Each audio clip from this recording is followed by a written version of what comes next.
At kung gustong pigilan at tapusin na ng Kongreso ang mga nangyayaring ito sa bayan natin ito, kaya nila.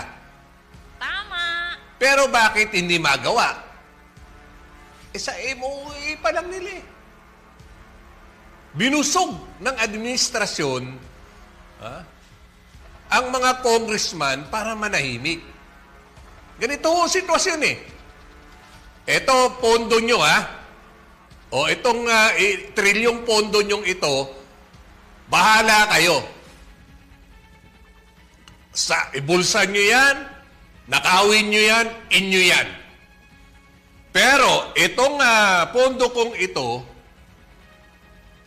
huwag nyong pakikialaman. Ayop talaga. Yan ho ang sitwasyon natin ngayon.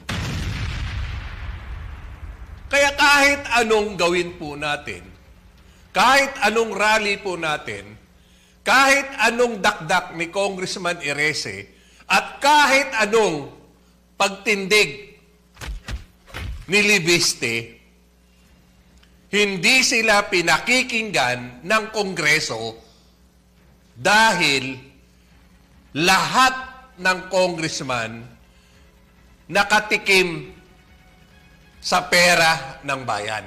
Sana all.